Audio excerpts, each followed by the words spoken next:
नमस्ते, आप सभी का स्वागत है। आज के इस कार्यक्रम में हमारे साथ हैं अभिषेक तिवारी जी और आप सभी से अनुरोध है सब्सक्राइब कर लें, साथ में बेल आइकॉन अवश्य दबा लें, वीडियो को लाइक भी कर लें। तो अभिषेक जी से सीधे मैं बात करूँगा कि साहब ऐसा पता चला है विश्वस्त सूत्रों से कि रमज़ान के बाद जिहाद होने वाला है। तो ये जो जिहाद है अभी इसका भूमिका इसकी जो है वो रच ली गई है। काली पट्टियाँ निकल आई थी। अलविदा की नमाज में सुना है बड़ी काली पट्टियाँ बांधी गई, मुझे तो नहीं दिखी, हाँ लोग कह रहे हैं ऐसा। तो इसमें मेरा बस एक डाउट ये है कि जिहाद जो है, जिहाद का सर्वोत्तम समय तो रमज़ान का महीना होता है, तो इन्होंने पोस्टपोन क्यों कर दिया जिहाद? कह रहे हैं कि साहब हम जिहाद करेंगे अब रमज़ान के बाद। तो थोड़ा-सा इसके ऊपर रोशनी डालें। संजय सर, सबसे पहले आपको प्रणाम, आपके सभी दर्शकों को प्रणाम, नमस्कार, जय श्री राम। देखिए, बड़ा क्रूशियल टाइम है मुसलमानों के लिए भी और हिंदुओं के लिए। मैं थोड़ा प्रैक्टिकली राजनीतिक संदर्भ इसका समझाने का आपके दर्शकों को प्रयास करता हूं। उत्तर प्रदेश में तो काली पट्टी फेल हुई, इसका एक लॉजिक समझ में आता है। बिहार में क्यों समझ में फेल हुई, इसका लॉजिक लोगों को समझ में नहीं आ रहा है। देखिए, मुस्लिम जो है ना, मोस्टली मुस्लिम समझदार है वोटिंग के दृष्टिकोण से। उनको राजनीति में समझ में आता है कि इसका क्या प्रभाव और क्या नुकसान हो सकता है। बिहार चुनाव आने वाला है और बिहार चुनाव में अगर इस प्रकार से मुस्लिम एक साइड कंसोलिडेट होगा तो महाराष्ट्र रिपीट होगा। आज अमित शाह जी पटना में है, जब हम ये बात कर रहे हैं उसके बारे में हम बाद में ऐड ऑन करेंगे उसमें, लेकिन पॉइंट नंबर 1 से पहले समझते हैं कि all Indian Muslim personal law board से बिहार के लगभग 80-90% मुसलमानों ने स्वयं को अलग कर लिया। अच्छा, ये कमाल की बात है कि अभी 4 दिन पहले जब पटना में वक्फ बोर्ड के लिए प्रोटेस्ट हो रहा था तो प्रशांत किशोर भी थे, लालू प्रसाद यादव भी पहुंचे, तेजस्वी यादव भी पहुंचे और कांग्रेस के भी नेता पहुंचे। कांग्रेस की स्थिति यह है, वो फिलहाल भ्रम में है, समझ में नहीं आ रहा है कि अलग लड़े, किधर जाएं या प्रेशर टैक्टिक्स यूज करें, लेकिन उसको बाद में बात करेंगे। लालू प्रसाद यादव अगर खुल करके वक्फ बोर्ड के साथ आए हैं तो मुसलमानों को प्रोटेस्ट कर लेना था, तब तो कोई बात ही नहीं है, मुस्लिम यादव साथ में हो जाते, बाकी कुछ कम्युनिटी।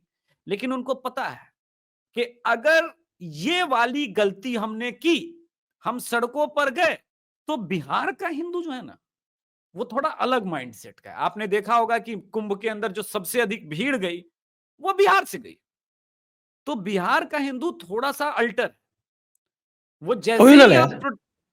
आप जो कहिए, वो रवीश कुमार जी के इसमें कहिए कम्युनल है, मध्यम वर्गीय कम्युनल हो चुका है, लेकिन बिहार का हाँ। हिंदू बहुत टेढ़ा है, बहुत टेढ़ा है।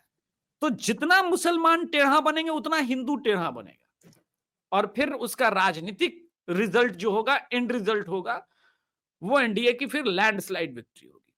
इसलिए जो बड़े बड़े यहाँ के आलिम हैं, मौलाना हैं, जो Indian Muslim personal law board से अपने आप को कनेक्ट नहीं रखना चाहते, उन्होंने समझाया कि देखो भाई, ऐसा है, नीतीश कुमार है तो फिर भी राहत है, नीतीश कुमार है तो फिर भी राहत है, भले एनडीए के साथ है या उसके साथ है, लेकिन अगर कंप्लीट बीजेपी आ गई और बीजेपी ज्यादा पावर के साथ आई तो आपके लिए प्रॉब्लम होगी। यहां साफ साफ विभाजन भी ग्राउंड पर नजर आता है कि बीजेपी का जो कोर वोटर है वो सर, सौगाते मोदी चली थी। बड़ा इंटरेस्टिंग कहानी है। मैं अभी पटना में बीजेपी ऑफिस के पास था, कई कार्यकर्ताओं से मैंने बातचीत की। बोला कैसा चल रहा है? बोला बहुत अच्छा चल रहा है, हम भी गाली दे रहे हैं, मुस्लिम भी गाली दे रहे हैं, हद तो यह है कि जदयू वाले भी कह रहे हैं यार ये तुम लोग को क्या हुआ, ये तो तुम्हारी राजनीति का हिस्सा था ही नहीं। तो हर तरफ से गालियां मिल रही है, और बाकी हम लोग को फिर भी विश्वास है कि इस भूल को सुधार लेंगे। मैंने पूछा कि कौन है आखिर ये सब आइडिया देने वाले? तो सबको ये पता है बस कि भैया ये सब बीजेपी का माइनॉरिटी मोर्चा करा रहा होगा, ये मतलब कुछ भी पिक्चर क्लियर नहीं है। बीजेपी के पास लीडरशिप का इशू है, बीजेपी के पास बड़ा कोई चेहरा नहीं है, और इन सब के बावजूद, ये सब होने के बाद जब सब ब्लंडर होता है, तो आनन फानन में अमित शाह जी आज पटना की धरती पर आए हैं। पिछले 5 दिनों से अमित शाह जी की एक्टिविटी देखें, जब ये पूरा मिट्टी पलीद हो गया है, तो अमित शाह जी को आगे किया गया है कि भाई तुम ही बचा सकते हो, कुछ सदन में ऐसा वाला बयान दो। तो उन्होंने बंगाल के संदर्भ में 24 परगना वाला बयान दिया, फिर उससे पहले वो पास करा दिया गया इमिग्रेशन एंड फॉरेनर्स बिल, ताकि थोड़ा उस पे मरहम लगाया जा सके। आप देख सकते होंगे कि आज बीजेपी आईटी सेल क्या प्रचारित कर रहा है कि दिल्ली में गौ हत्या विरोधी बिल आ रहा है और कपिल मिश्रा का फेस आगे किया जाए। तो आप देखिए कि फेस किसके आगे किए जा रहे हैं, क्योंकि अब तो गलती हो गई, अब तो मुंह पे कालिख पुत गई है। तो आप ऐसे लोगों के फेस को अभी आप देखिएगा कि अचानक से योगी जी को फ्रेम में लाया जाएगा, बिहार चुनाव से पहले मैं कह रहा हूं, क्योंकि हम्म। इतना कुछ इस सौगाते मोदी ने ना, वो क्या है उर्दू में से, न खुदा मिला न मिसाले सनम, वो जो न खुदा ही मिला न विसाले सनम। हाँ, तो ये दोनों स्थिति है। अच्छा, वो लोग 2.5 घंटे इस गर्मी में लाइन में लगी रही कि मोदी है, ये हमेशा हम्म। कुछ देता है, तो इस बार तो कुछ ज्यादा ही देगा। तो यहां भी दिख रहा है कि भैया कहीं कहीं लुंगी मिली है, तो कहीं कहीं खाली ड्राई फ्रूट मिली है, वो बोले हम इसी के लिए लाइन में लगे। सरसों अरे का तेल की बात कर रहे हो हम लोग इंटरनेशनल भिखारी हैं सर। भीख में सिर्फ आप? कटोरे में चवन्नी बिहार डालोगे तो पाकिस्तान का मुकाबला कर रहे हैं क्या? अब देखिए सर, वो ये जो पूरी कम्युनिटी है ना, इसको भीख मांगने में कभी कोई शर्म नहीं आई है, और बड़ी इसको भीख आसानी के मांगना साथ। नहीं कहते हैं, आप लोगों ने मिस्टेक की है, मैंने उसको एनालाइज कर दिया है, आप लोगों को तरीका नहीं पता है। आपको उसको जो है इस तरह से नहीं देना चाहिए था, आपको उसको वहां पे एक डेस्क लगा के उसके ऊपर रख देना चाहिए था, जिससे कि वो उसको लूटते, हाँ हाँ, क्योंकि लूट मालेगानी का में। माल हलाल होता है और इस तरह से लिया हुआ माल हराम होता है। तो नहीं, लेकिन इधर कोई अम्मी अम्मी लगी हुई है कि 500 रुपए के लिए लाइन में, और बेटा जो है मोबाइल चला के मोदी हटा रहा है, वो तो अलग बात है। देखिए क्या है कि सर, बहुत अजीब सिचुएशन है बिहार के मुसलमानों की। अ, मेरे साथ कर्नाटका के सतीश अन्ना आए हुए थे, और अभी हम लोग पूरा वो बांग्लादेश वाला प्रकरण पे बात कर रहे थे, क्योंकि उनकी टीम ने काफी काम किया है उधर, और वो कैसे एंट्री आते हैं। तो एंट्री के साथ जब बात हो रही थी कि मेरे चैनल पर उन्होंने जो बात बताई कि सबसे पहले जब वो इन करता है तो क्या पूछता है, आपको पता है? सबसे पहले जैसे ही बांग्लादेश से उनको ब्रोकर ये सब करते हैं, तो वो कहते हैं कि एक बार वोटर आईडी कार्ड बन गया तो घर मिल जाएगा, ये सब मिल जाएगा, वो सब तो कन्विंस किया ही जाता है। लेकिन एंट्री के साथ इंडिया में सबसे पहले वो क्या पूछता है? वो पूछता है मस्जिद किधर है? मस्जिद। और उसका पहला डेस्टिनेशन घुसने के साथ मस्जिद में होता है। मस्जिद में जाते ही सबसे पहले वो क्या करता है? खुद को इनरोल करता है। जनाब, मैं बांग्लादेश से घुस के आया है। उसके बाद मस्जिद में इनरोल होने के बाद ये सब मदरसों में जो फिक्स जगह है, वहां से इनको कहा जाता है ओके ठीक है, सारा काम हो जाएगा। उसके बाद आपको दिल्ली का ट्रेन पे बिठाया जाता है। उसके बाद पूरा इंडिया का जगह खुला है। आप कर्नाटका में, वो सरप्राइजिंग था, गुलबर्गा के पास ऑटो रिक्शा चलाने वाला, रेलवे का माल ढोने वाला, उसमें भी वो लोग आ गया। तो इमिग्रेशन बिल इंपॉर्टेंट है, लेकिन ये जो बिहार के संदर्भ में ये कहा गया कि सौगाते मोदी से चमत्कार हो जाएगा, भाई साहब उसका लार्जर गोल कुछ और है। आपके घर को कब्जा करने का बेटा, उसको कन्विंस करके लाया जाएगा कि एक दिन लाया गया, एक दिन घर ये सब तुम्हारा होगा, इधर रहने का, इधर नागपुर जैसा काम करने का है, इधर मालदा जैसा काम करने का है।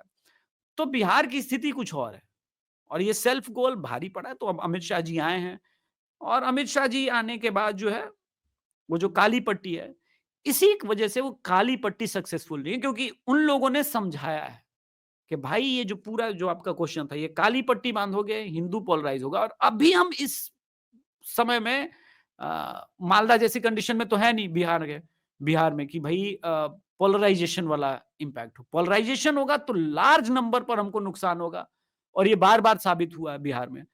तो थोड़ा डिस्टेंस बनाने का है। इसका मतलब ये है कि कम से कम बीजेपी को ये जरूर बेनिफिट होगा बिहार चुनाव के बहाने, अगर वो जल्दी करे तो। मैं बार बार कह रहा हूं कि अगर वक्फ बोर्ड को बिल को आपको इमीडिएटली पारित करना है, बिहार इलेक्शन से पहले कर लीजिए, क्योंकि फिर उनके पास बहुत टाइम मिल जाएगा। और बंगाल इलेक्शन से उन्हें कोई फर्क नहीं पड़ता। जो ये वाला प्रोसेस है बिल्कुल रिवर्सिबल हो जाएगा, वहां तो उनको और पोलराइज ही होना है, बंगाल में तो और पोलराइज होना है, तो वो एकदम सिचुएशन बदल जाएगा। तो जो बीजेपी सरकार को करना है ये अगले 2 महीने में करना है। इसी 2 महीने में अगर वो बिल लेके आएंगे, अच्छा है, सड़क पर जितना वो सड़क पर नाचेंगे, जितना सड़क पर उत्पात करेंगे, बीजेपी के लिए भी बेनिफिट होगा, देश के लिए भी बेनिफिट होगा। जी। हाँ, तो आपके कहने का मतलब है कि ये जो काली पट्टी जिहाद है ये काम नहीं करेगा। तो नहीं, फिर नहीं करेगा। आगे की स्ट्रैटेजी क्या रहेगी? क्योंकि आखिरकार जिहाद तो करना ही पड़ेगा ना। गज़वाए हिंद का क्या होगा? गज़वाए हिंद का ऑब्जेक्टिव छोड़ दिया गया है? या कि गज़वाए हिंद जो है वो उत्तर प्रदेश से गायब हो गया है तो बिहार से भी गायब हो जाएगा? ऐसा कैसे होगा? आपका गज़वाए नहीं, हिंद तो बंगाल से चलेगा ना, यूपी से थोड़ी चलेगा, बिहार का। हाँ, हाँ, नहीं, नहीं, मेरा देखिए बिहार जो है वो 2 तरह से बँटा हुआ है सर। एक गंगा की तरफ इधर उत्तरी बिहार हो जाता है, एक दक्षिणी बिहार हो जाता है। और बंगाल से चलने के साथ-साथ आप देखिए कि पूरा वो जो पूर्वांचल का रूट लगा हुआ है बिहार का, उस बेल्ट में बिल्कुल ये कम है। कहीं 7%। तो जब और ये कभी भी हुआ नहीं है वैसे अगर आप देखिए कि भागलपुर में तो उनकी ठीक-ठाक है स्थितियाँ। लेकिन भागलपुर में भी लतियाए गए हैं। मुंगेर में भी अभी भी रिसेंट कुछ एक्टिविटीज़ हुई है तो वहाँ भी। बिहार के साथ क्या होता है ना, बिहार में एक अजीब केस है। वोट करेंगे राजद को मरते दम तक, जो बिहार का वाई कम्युनिटी है। लेकिन जब दंगा का सिचुएशन होगा, तो भाई साहब बना-बना के मारेंगे। जहानाबाद 2022 नहीं, सॉरी 2019 जहानाबाद में 2019 में दुर्गा पूजा के समय एक प्रकरण हुआ और छोटा-मोटा दंगा हुआ और जहां पर हुआ उनकी ठीक-ठाक मेजॉरिटी थी, ठीक-ठाक मेजॉरिटी थी। मगर विद इन 30 मिनट्स हुँ। वो सब वहां से इधर-उधर तितर-बितर भाग रहे थे। उसका कारण था कि जहानाबाद के अंदर का जो वाई कम्युनिटी है, जो कि लालू यादव का कोर वोटर है, वो असहिष्णु हो जाता है। वो इसलिए असहिष्णु हो जाता है क्योंकि ऐसे कई जगह हैं जहां पर उनकी होल्डिंग बहुत अच्छी है। जैसे पूर्णिया में कहने को मुसलमान ज्यादा हैं, लेकिन जो प्रॉपर्टीज हैं, जो खेत है, खलिहान है, वहां काम करता है मुस्लिम, लेकिन उस पर कब्जा जो है वो यादवों का है। अब यादवों का जमीन पर तुम और भूमिहार, ये 2 कास्ट ऐसे हैं, इनके जमीन और इस पे कब्जा करने का सोचोगे तो भाई आप अभी भी तलवार युग में जी रहे हो, वो बंदूक नली युग में बहुत आगे है। बहुत आगे है, लोगों को भ्रम होगा कि ये उनके घर में सब है और निकलेगा भी समय पे। तो वहां पर वो हार जाते हैं। इसलिए वो वाला बिहार में नहीं चल पा रहा है, जो मुर्शिदाबाद में, बशीरहाट में, जो बंगाल में चल रहा है, क्योंकि वहां दोनों चीजें हैं। वहां प्रॉपर्टी भी उन्हीं के पास है और वहां पर गन भी उन्हीं के पास है। ये दोनों का जो अंतर है ना, ये बिहार को और बंगाल को एकदम विभिन्न अलग स्टेट बना देता है और इसी कारण जो है यहाँ पर उनकी चल नहीं रही है। हालांकि किशनगंज में जो है एकमात्र वो जिला है जहां पर वो डोमिनेंस में है, धन से भी, बल से भी और बड़ी गाड़ी छोटी गाड़ी से भी, जिसको कहते हैं वो सब उससे है वो। जी। आपके कहने का मतलब है कि बिहार में यादव अभी यदमुल्ले नहीं बने? आपको उदाहरण दे देते हैं, अररिया लोकसभा सीट देख लीजिए और डेमोग्राफी ठीक से देखिए। मुसलमान जिस डेमोग्राफी में अररिया लोकसभा सीट में, वो बीजेपी को तो कतई नहीं जीतना चाहिए, लेकिन वो इसीलिए जीतता है क्योंकि वहां का जो लगभग 9% यादव है वो एक मुश्त बीजेपी को वोट करता है बिना इधर उधर हुए। अब वो क्यों वोट करता है, वो तो ये तो रिजल्ट संभल की बात आ गई मुझको। वहाँ भी नहीं यादव की देखिए। यही है, मतलब यादव जो है वो एक तरह से कहें कि उसने जाति का परित्याग किया हुआ है, धोखा दे रहा है वो हमारे अखिलेश बाबू को। देखिए इसीलिए देखिए बिहार के रिजल्ट में जो मूल परिवर्तन आया है 2009 के उसके पहले तो डिलिमिटेशन था तो अलग-अलग सीटें थी। डिलिमिटेशन उसके 9 हाँ, डिलिमिटेशन के बाद 2009 का चुनाव लोकसभा और 2010 का विधानसभा चुनाव। अगर हम लोग 2009-10 के इलेक्शन से एनालाइज़ करना शुरू करें बिहार को तो देखिएगा ज़बरदस्त राजद का डाउनफॉल क्यों शुरू हुआ।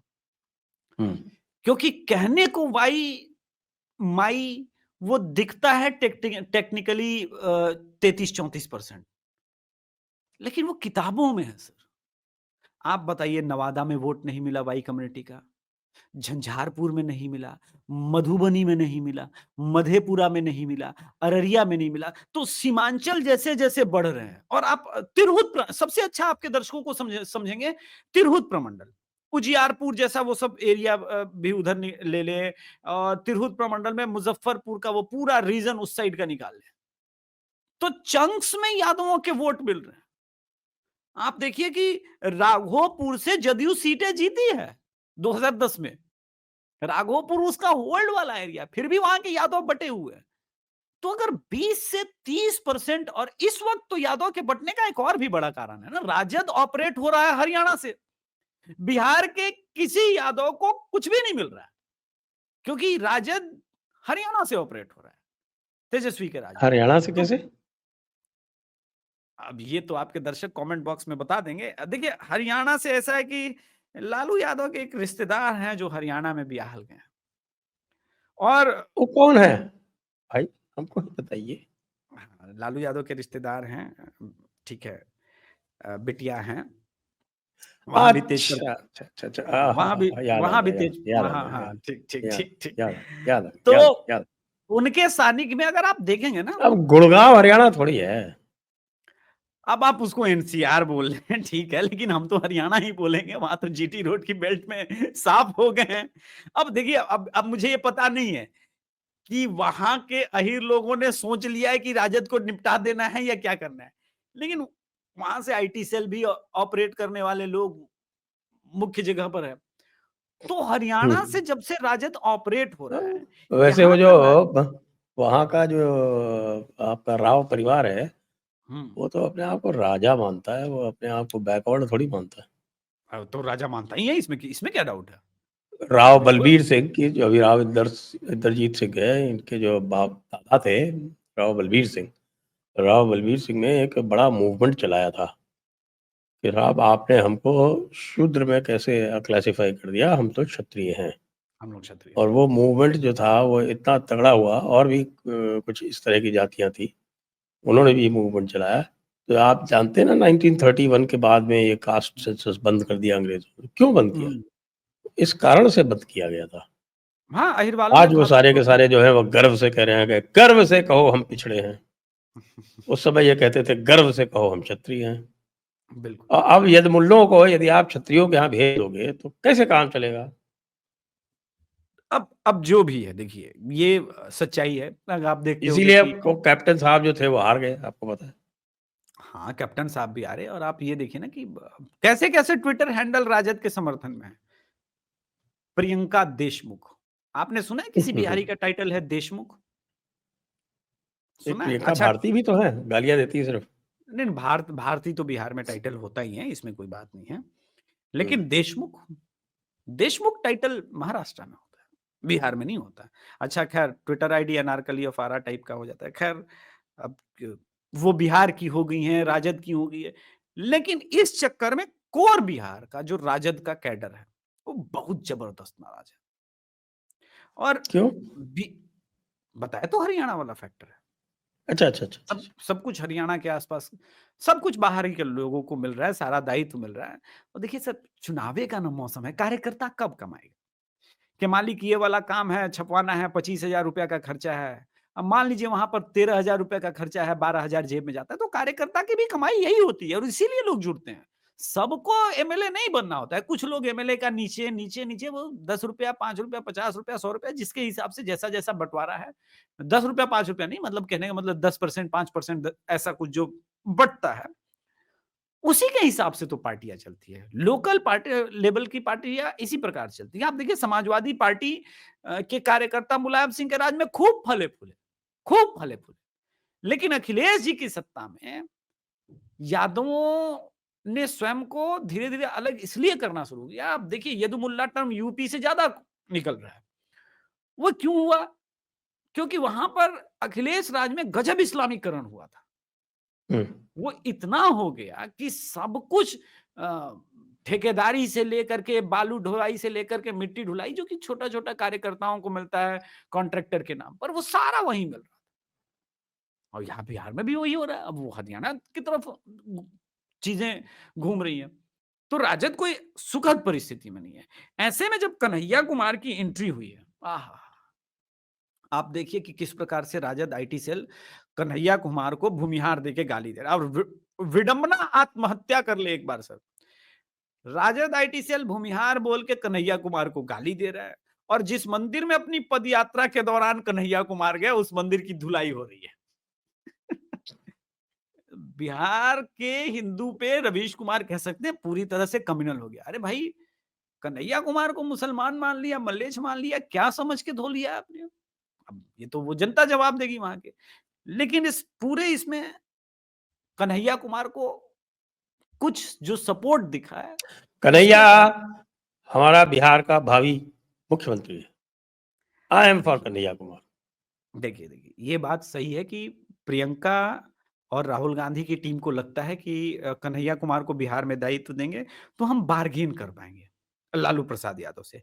जबकि लालू प्रसाद यादव जानता है कि कन्हैया जैसे जैसे जितना जितना घूमेगा, मेरे बेटे के लिए आफत बनता जाएगा। और सबसे खतरनाक बयान जो 3 दिन पहले जब कन्हैया कुमार ने दिया सर, कि यहां पर लोगों को बिहार का विकास नहीं दिख करना है, अपने बेटे को राजनीति में सेटल करना है। अब ये बयान किसके प्रति था सर? एकमात्र बिहार में जीवित नेता है जो अपने बेटे को राजनीतिक रूप से सेटल करना चाहता है, वो लालू प्रसाद यादव है।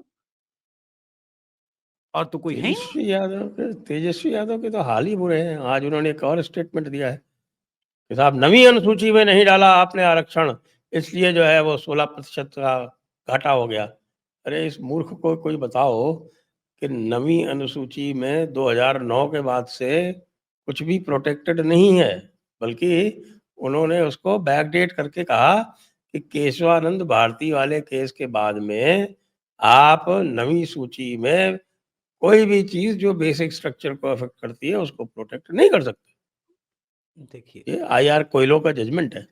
नहीं अब लेकिन फिर तेजस्वी जी फिर यदमुल्ला आप कैसे बने? अन्याय नहीं यदि कर रहे। इतना हाँ। इतना जानेंगे तो फिर कोई यदमुल्ला कौन कहेगा? नहीं यदुमुल्ला छोड़ दीजिए सर, आप अन्याय नहीं कर रहे हैं। वो बेचारा कॉलेज नहीं गया है, वो कैसे पढ़ेगा? नवी पास है कि नवी फेल है? अब वो अब अलग अलग डिबेट है। अच्छा कल एक बीजेपी का नेता 7वीं फेल बता रहा था। है। अब पूरा कंफ्यूजन का माहौल है। कोई 7वीं फेल, कोई 8वीं फेल, कोई 9वीं फेल, कोई 9वीं पास। उस पे अरे तो नहीं ये जाना। सारे लोग जो है ये मोदी की डिग्री मांगते रहते हैं, अपनी मार्कशीट तो दिखा दें।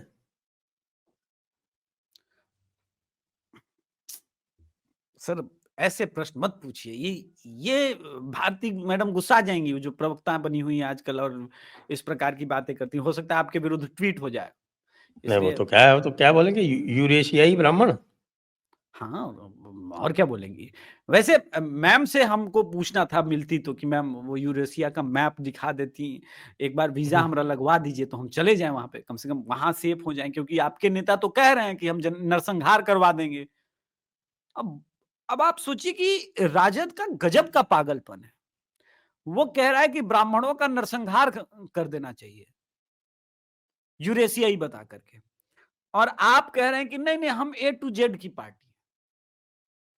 तो तेजस्वी की सुने या उसके नेता की सुने, ये समझ में के बाहर है।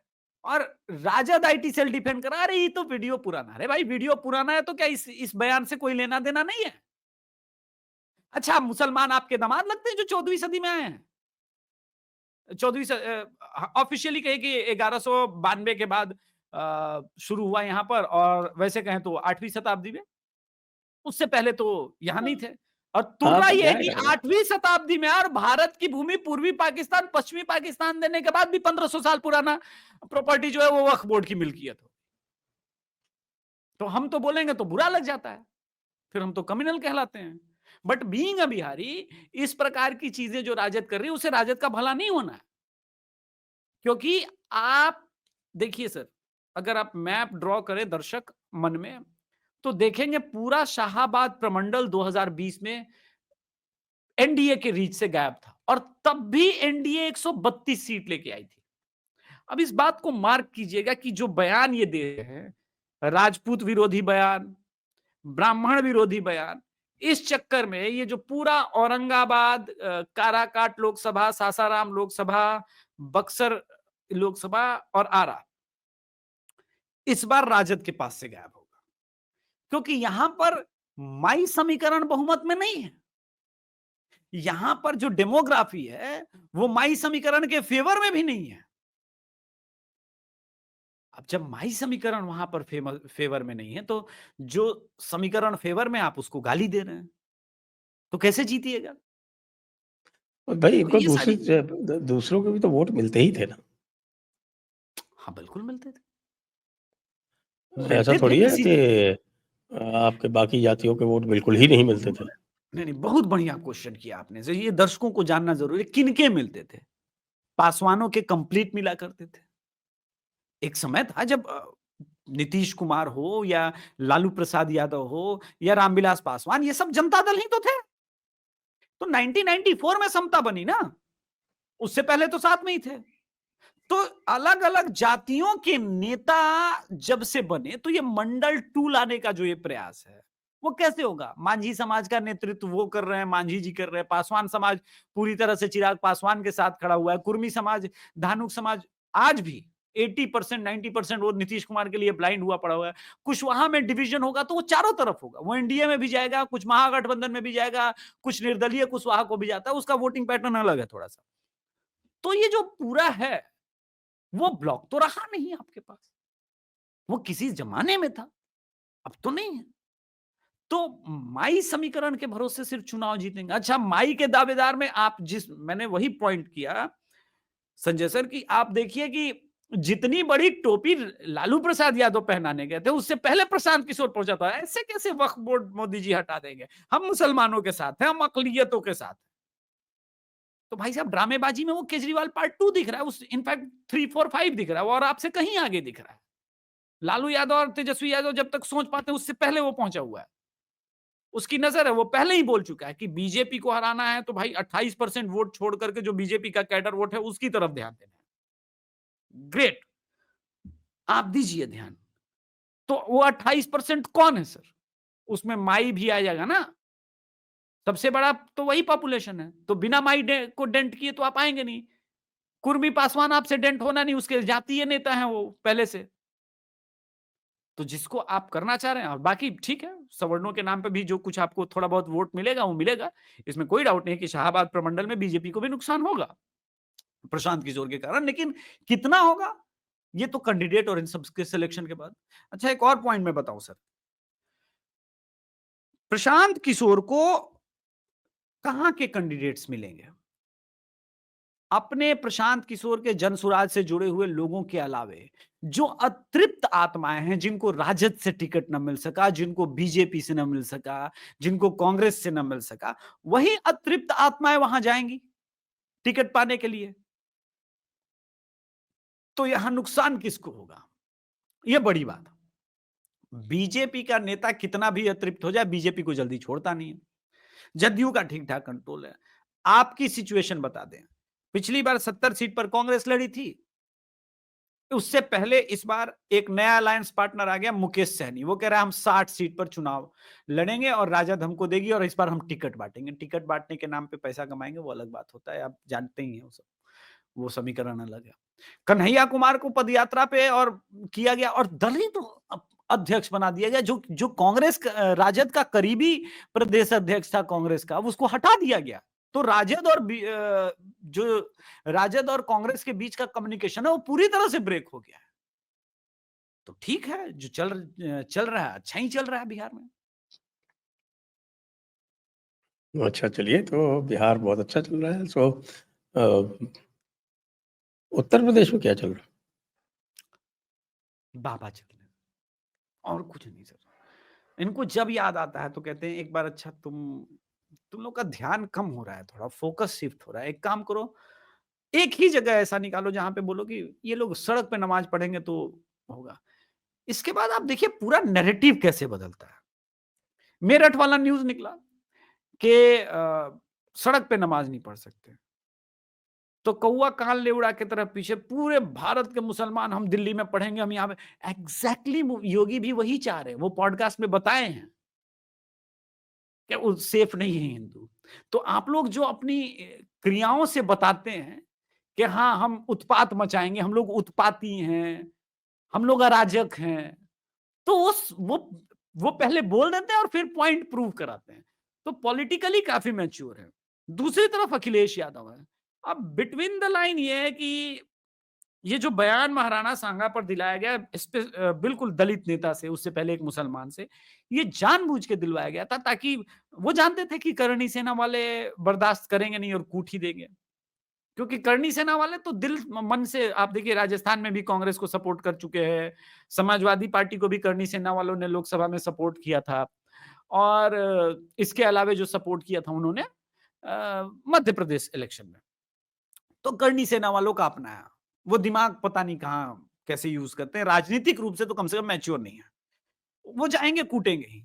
अखिलेश यादव को ठीक ठाक पता था, तो दिलवा दिया और कुटवा दिया। अब पूरे ब्राह्मण समाज और सवर्ण समाज के ऊपर कहेंगे देखिए भाई ऐसे कूटते हैं, तो इसका बेनिफिट होगा लॉन्ग टर्म में अखिलेश यादव को, आई डाउट। बड़ी समस्या है। देखिए, एक तो मायावती जी ने उनका गुब्बारा जो है पंक्चर कर दिया, हाँ, और दूसरी बात यह है कि रामजीलाल सुमन जी का जो बैकग्राउंड है वो सामने आ गया लोगों के। ये मतलब ये ज्यादा दुखद हुआ है। कह रहे हम्म। बताइए, पत्नी भी, पूर्व पत्नी भी सामने आ गई, बताइए। पूर्व पत्नी भी सामने आ गई। वो धीरेन्द्र जी ने हमारे बता दिया आके कि साहब की वो स्टोरी तो उन्होंने ही ब्रेक की थी, वो स्टोरी तो उन्होंने ही ब्रेक की थी, बिल्कुल। उन्होंने ही ब्रेक की थी। फिर उसके बाद साहब वो नवाब सादाबाद वाला को चक्कर आ गया, तो उसके बारे में लोग अन्वेषण कर रहे हैं, चेहरा मिलान कर रहे हैं, सब कर रहे हैं। तो ये तो मामला पूरा का पूरा जो है रामजी लाल सुमन का, कि यानी कि नमाज पढ़ने चले थे और रोजे गले पड़ गए, ये वाला हाल हो गया। अब बताइए आप, किसने कहा था कि तुम ये इस तरह से कूदो, और लोगों ने जो है वो सादाबाद से लेके और दूसरी पत्नी तक पूरी पूरी कुंडली भांच दी, और मतलब कुंडली पूरा मोर भांचने के बना बाद दिया। कुछ नहीं बचा।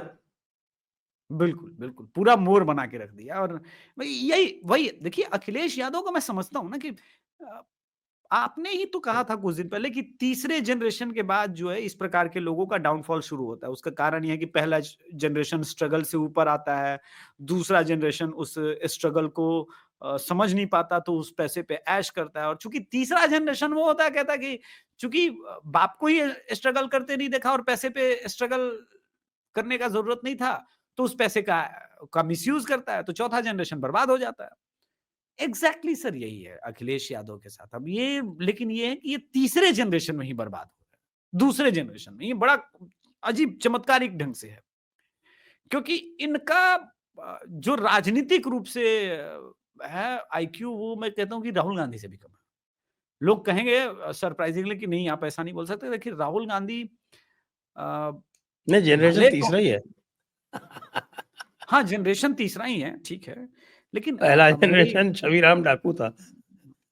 हाँ ठीक है, लेकिन कम से कम मुलायम सिंह ने अपनी इस पे बेल्ट बेल्ट तो किया। वो कहते हैं कि साहब वो छविराम को अपने पिता की तरह मानते थे। हाँ, क्या कर सकते। बिल्ड तो नहीं, ठीक है, मैं ये नहीं कह रहा हूँ, लेकिन बिल्ड तो किया, एम्पायर तो उन्होंने ही बिल्ड किया। लेकिन ये बड़ा दुखद है देख करके कि इस तरह से वो राजनीतिक रूप से इतने कच्चे, इतने ही मैच्योर है कि 2024 वाले रिजल्ट जो कि एक फ्लूक था, उस फ्लूक को अपना जो है पुरुषार्थ समझ बैठे हैं। अब ये अखिलेश यादव का कोई पुरुषार्थ नहीं था, ये बीजेपी का गलत टिकट बंटवारा था, और ये बाई इलेक्शन में जो हम लोगों ने डिस्कस किया था वो साफ हो गया, बाई इलेक्शन में पूरी तरह से साफ हो गया। और आप हारे तो भैया ऐसा हारे कि मिल्कीपुर भी 61,000 वोट से हारे। अब क्या कहा जाए, और ठीक है, तो मिल्कीपुर में यादवों ने धोखा दे दिया। नहीं नहीं, अब मिल्कीपुर में भी, यादव कुंदरकी में भी, मीरापुर देखिए में भी। ये लेकिन ये यादव है कि सर भाई हर जगह जब बने। मेन चुनाव होगा तो हो सकता है धोखा ना दे। नहीं, अब देखिए उसमें से मैं मानता हूं कि 30% शिफ्ट हो जाएगा, लेकिन उनके बयान भी तो ऐसे हैं। अब आप देखिए, आज उन्होंने गौशाला से दुर्गंध वाली बयान दी। हाँ, ये बढ़िया अच्छा बयान है ये मैं मानता हूँ कि साहब की उनके पिताजी कहते थे कि मेरे पास 14 गायें हैं, मैं 14 गायें रखता हूँ, और इन्होंने कहा कि उनको दुर्गंध आती है। और मैं जानता हूँ उन्होंने क्यों कहा, मुझे पता है। बताऊँ आप? बताइए, बताइए। दर्शकों को बताइए। मुझे भी क्योंकि उनकी जो, जिसको कहें कि योगी जी के प्रति जो उनका भाव है वो इतना अधिक दूषित है कि योगी जी घर में गाय रखते हैं तो उनको कैसे पसंद आएगी? अब मुझे ये बताइए, एक होता है ना कि हम लोग जब दूसरे के साथ चेस वगैरह खेलते हैं तो कभी-कभी बहुत होता है कि जैसे मैं आपके साथ खेल रहा हूँ तो 10-20 बाजी खेल गया, 10-20 गेम हो गए तो समझ में आता है कि आप डिफेंसिव खेलते हैं या अटैकिंग खेलते हैं। तो हम क्या करते हैं कि चलो एक ऊँट को मरवा देते हैं, बदले में ट्रैप कर पाएँगे हम इसके वज़ीर को। तो अखिलेश यादव वैसे हैं। योगी जी अपना ऊँट या अपना प्यादा आगे रखते हैं और अखिलेश यादव ना आगे देखते हैं ना, क्योंकि नफ़रत इतनी ज़्यादा है, कत्लेआम मचाने जैसा। वो आगे देखते हैं ना पीछे देखते हैं, ये लो तुम्हारे इसको मार दिया। तो योगी जी को एग्ज़ैक्टली पता है कि अखिलेश यादव मेरे विरुद्ध क्या-क्या बोल सकते हैं, क्या कर सकते हैं, और उस ट्रैप में जब अखिलेश यादव फँसते हैं तो फँसते हैं। मुझे तो आश्चर्य हुआ, अभी रिसेंटली उन्होंने ओवैसी को फँसा दिया।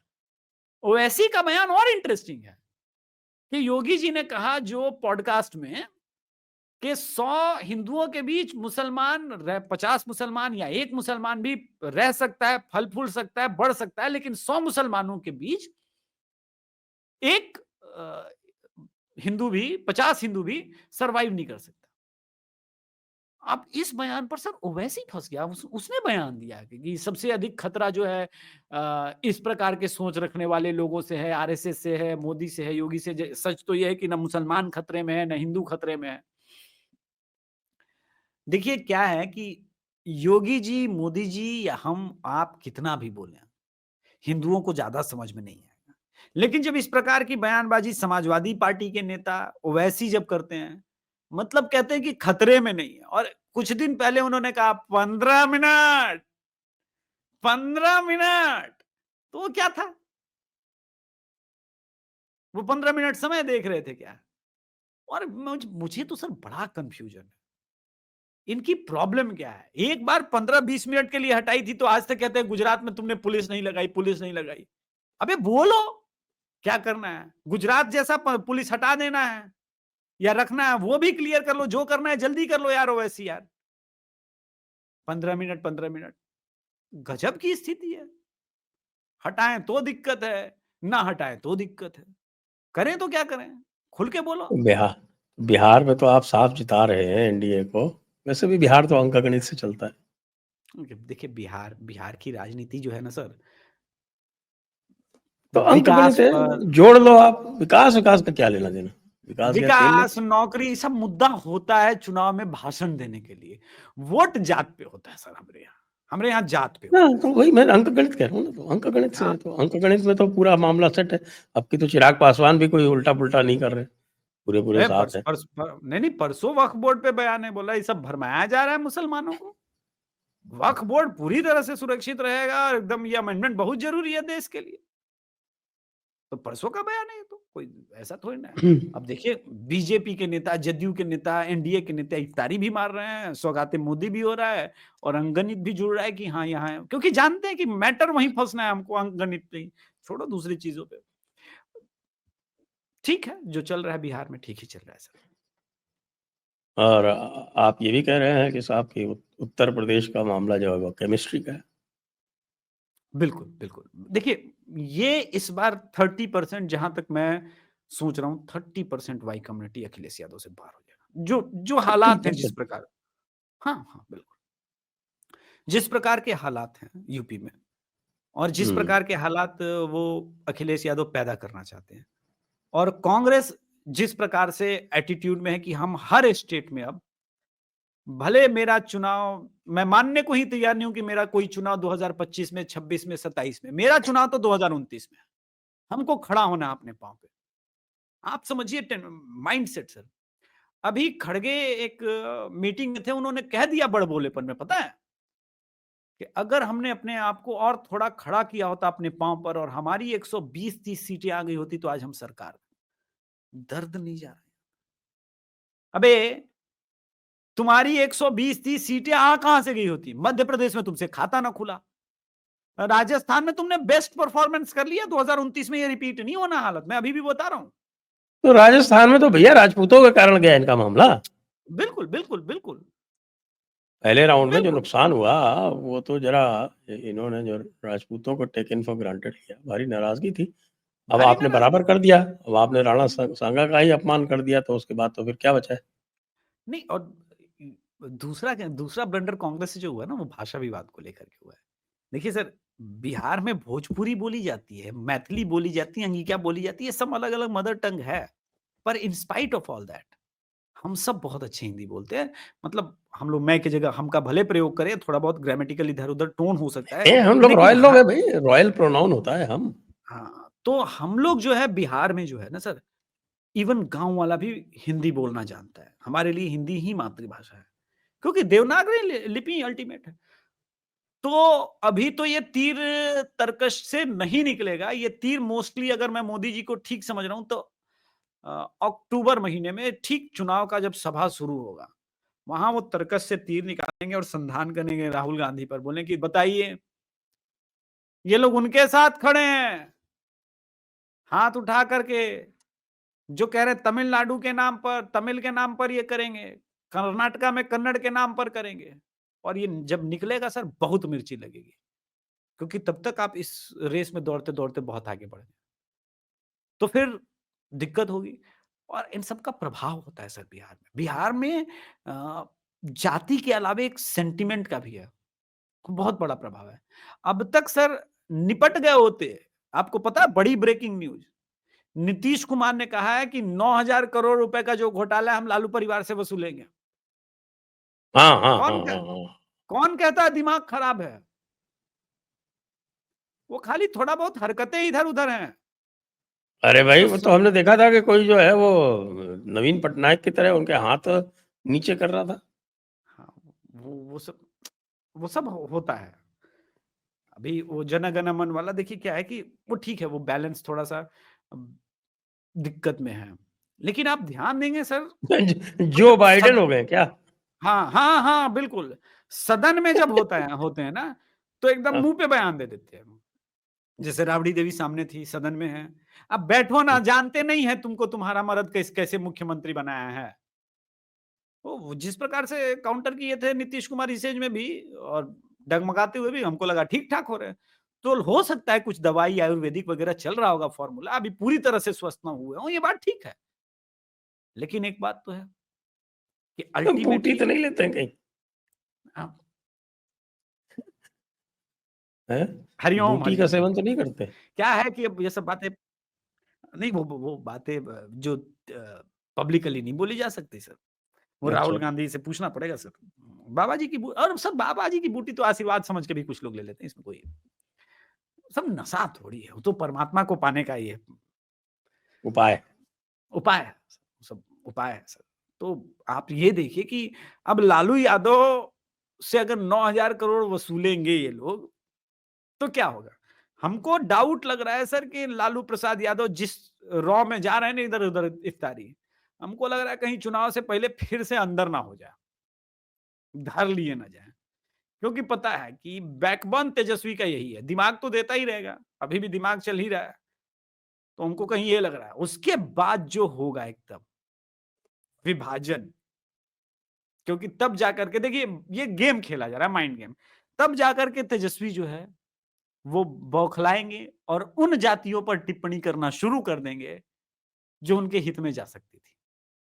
तो ये सारा चल रहा है, खेल चल रहा है। अभी तो राजनीति बिहार की गर्म होनी ही शुरू हुई है। मौसम गर्म होने लगा है ऑलरेडी, कमरों में एसी चलने लगे हैं।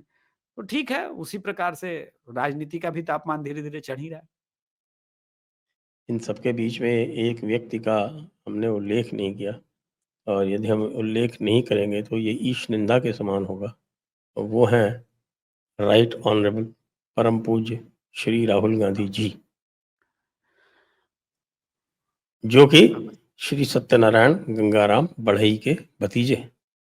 जी, बिल्कुल सही बात है आपकी, लेकिन सर क्या तारीफ किया जाए? मतलब सदन के अंदर वाले इस पे नहीं ठीक है, बहन को गले लगाना ये नहीं है, लेकिन सदन के अंदर बहन को बड़ी गले बेशर्म थोड़ी लगा रहे थे, लाड़ कर हाँ, रहे थे। लाड कर रहे थे, वही लाड, तो ठीक है। लेकिन मतलब ये जो आप इस ऐसे हाथ भी नहीं लगा सकते, ऐसे नहीं कर नहीं सकते क्या? लगा सकते हैं आप, लेकिन सर सदन के बाहर जो कर रहा है कीजिए सर। सदन की अपनी गरिमा होती है, लेकिन ठीक है, चलिए किया मतलब आप जितना क्या सम कहना चाहते हैं कि यदि पति-पत्नी सदन में हो, तो पति-पत्नी को पुच्ची भी नहीं ले सकता? नहीं, नहीं ले सकता? पति-पत्नी भी नहीं कर सकते। सदन के अरे! अंदर नहीं कर सकते, सदन के बाहर कर सकते कुछ भी, सदन के अंदर आप ये समझें कि साहब कि इटली की संस्कृति जो है, वो तो आधुनिक है। आप लोग रह गए पिछड़े हुए। तो वो जो ठीक है है सर। आपको आधुनिक बनाना चाहते हैं और आप उनके साथ में तशद्दुद कर रहे हैं। ऐसा रहेगा तब तो सर वो जो कॉमेडियन वायरल हो रही है वाइब्रेटर वाली सर, उसको भी सदन में बुलवा लेंगे, वो वाइब्रेटर लेकर के आ जाए। ये कोई लॉजिक थोड़ी ना है सर। देखिए मैं तो बिहारी हूँ, मैं तो सीधा जवाब देता हूँ, घुमा फिरा के देता नहीं है, कोई मतलब थोड़ी ना है सर कि हम सदन के अंदर है। तो कहने का तात्पर्य ये है सर कि सदन की अपनी मर्यादा है। लेकिन राहुल गांधी बिहार में कितना इंपॉर्टेंट प्लेयर है ये मैं ही जानता हूँ, मैं क्योंकि लेकिन राहुल गांधी ने अभी तक कुणाल कामरा का समर्थन क्यों नहीं किया? वो मैटर नहीं करता ना उसके लिए, वो तो शिवसेना क्यों? का अपना उनको मैटर तो है। हर उस बात को समर्थन करना चाहिए जिससे कि कुणाल कामरा उम, को इसलिए नहीं बुलवाया गया सर। कुणाल कामरा को बुलवाने का कारण कुछ और है। पूरा मैटर को दिशा साल्यान वाले केस को एकदम शिफ्ट करने का है। वरना मीडिया दिशा साल्यान पे चर्चा कर रही होती। उसका केस भी एक्सेप्ट हो गया और इस पर नीतीश राणे ने जो खुलासा किया वो बड़ा भयंकर कि जब ये पूरा प्रकरण हो रहा था तो उद्धव ठाकरे ने मुझे फ़ोन किया और कहा इसमें आदित्य ठाकरे का नाम नहीं होना आना चाहिए। ये बात मैं सदन में बोलने को कोर्ट में बोलने को तैयार हूँ। अब नीतीश राणे सर बोलेंगे, ठीक है अपोज़िशन ही है, लेकिन कहानी तो बनी जाएगी। देखिए राजनीतिक कैरियर को लेकर एक बार मैं भाभू तोरसेकर सर के साथ जब गया हुआ था पिछली बार ही, तो हम लोग बैठे हुए थे जहाँ पर श्रोते ने हम लोगों का कमरा आस-पास ही बुक कराया था बिल्कुल, सेम फ्लोर के यहाँ आस-पास थे। तो आप तो जानते हैं भाऊ की आदत है रात को 10 बजे के बाद महफ़िल लगती है, तो मैं, ओमकार सर, अनुपम मिश्रा सर हम लोग बैठे हुए थे। तो वहीं पर बात हुई, तो मैंने उनसे पूछ लिया था, "सर क्या रीज़न क्या था?" तो उन्होंने बताया कि एक अनसेड प्रॉमिस माँगा था बाला साहब ठाकरे ने कि आप लोग राजनीति में हो सकता है कि एक समय आए कि बीजेपी और शिवसेना अलग-अलग लाइन पर चले। लेकिन मेजर नुकसान उद्धव ठाकरे और आदित्य ठाकरे को नहीं करना है। लग रहा है कि अब ये ब्रेक पॉइंट पर है, कि जब उसने कोई लिहाज नहीं रखा, वो जब अब छत्रपति संभाजीराव महाराज जी के अपमान हो सकता है, संभाजी महाराज का अपमान हो सकता है। और औरंगजेब तक के समर्थन में चले गए हैं और हिंदुत्व का बात करने वाले को तालिबान कहने लगे हैं। जब इस पोजीशन पर चले गए तो हम भी वो पोजीशन लेंगे। उसी के बाद से ये पूरा फिर से दिशा साल्यान केस रीओपन होता है और ये पूरा प्रकरण होता है। तो इस पूरे प्रकरण को ढका जा सके, इस पर कम बात हो, इसलिए कुणाल कामरा को आगे करे और कुणाल कामरा तो दिमाग से पैदल है। उसे तो समझ में नहीं आया कि बिटवीन द स्टोरी लाइन में कहानी क्या चल रही है। वो बोल गया। अब बोल गया तो बोल गया। अब मैंने तो हमेशा एक बात कही है कि भगवान करे मेरे सारे दुश्मनों को एक संजय राउत जैसा मित्र दे, ताकि वो पूरी तरह से बर्बाद हो। बर्बाद करने के लिए वैसे मित्रों का होना आस-पास ज़रूरी है सर्कल में, जिनको लगता है कि वो चाणक्य है। अच्छी बात है। मुझे लगता है कि राहुल गांधी को इसमें बोलना नहीं भी चाहिए था, वो ठीक कर रहा है, वो समझ रहा है कि भैया हर स्टेट में अपने पाँव पे खड़ा होना है और अब ये कितने दिन की शिवसेना है। तो क्यों सीट शेयरिंग करेंगे सर? आज के समय में आप कांग्रेसी होते सर, 1 सेकंड के लिए आपसे एक क्वेश्चन पूछता हूँ। आज के समय में आप कांग्रेसी होते हैं महाराष्ट्र के और शिवसेना की जो दुर्गति है, तो आप आने वाले समय में शिवसेना से अलायंस करते? ये देखते हुए कि मराठा वोटर्स ने कंप्लीटली रिजेक्ट कर दिया शिवसेना को, तो बचा कुछ नहीं उसके पास। तो आप 90 विधानसभा सीट देंगे उसको शेयर में? देंगे? देखिए मैं यदि राहुल गांधी होता, कुछ भी कर सकता हूँ। सर देखिए मैं अभी भी कह रहा हूँ इस बात को बहुत सीरियसली लिया यदि जाए। मैं राहुल राहुल गांधी गांधी की आत्मा अपने आप में लाऊँगा, तो मैं I can do the impossible. ठीक है, ठीक है। मैं बताता हूँ एक बात कि वो नहीं करेगा। और अभी जो कांग्रेस की नई कमेटी की जो लाइन है, जिस लाइन पे वो चल रही है, आप देखिए कि यूपी में भी समाजवादी पार्टी और कांग्रेस के बीच मतभेद होना शुरू हो गया, क्योंकि वो चुनाव 2025 का, 26 का, 27 का लड़ ही नहीं रहा है। वो 2029 में 140 का लक्ष्य बनाए बैठा हुआ है, और 140 पाने के लिए उसको इन जगहों पर अकेले लड़ना है। वो अपने पांव पर खड़ा होना चाहता है। तो उसका क्या मतलब है शिवसेना से? ये आपका विवाद है, वो आप झेलिए। यार, बच्चा तो 6-8 महीने में अपने पाँव पे चलने लगता है, ये तो 55 साल का हो गया। देखिए सर, आप ये मत सोचिए, मैंने जो कहा उस लाइन को आप पकड़िए कि अभी भी इनका जो टारगेट है, वो 200 सीट का नहीं है, 140-45 सीट का है कि हम 140-45 सीट लेके आ जाएंगे तो सत्ता में आ जाएंगे। लेकिन ये भूल गए कि जिनको मिटा के ये आएंगे, वो इनके अपने इंडिया अलायंस के पार्टनर है। और हालांकि अभी संभावनाएं कुछ भी है, हो सकती है 2029 तक, लेकिन जो अभी मोटा मोटी दिखता है, जिस राह पर ये चल रहे हैं, कहीं ऐसा ना हो कि खुद तो डूबे सनम, बाकी सबको केजरीवाल बना दिया। केजरीवाल का नाम आपने बहुत देर में लिया। चलिए, उसके लिए किसी और दिन बात करेंगे। आज की चर्चा को यहीं पर विराम देते हैं। जी, सभी दर्शकों को बहुत-बहुत धन्यवाद। आपको भी बहुत-बहुत धन्यवाद अभिषेक जी। जय हिंद, नमस्कार। जय भारत, वंदे मातरम।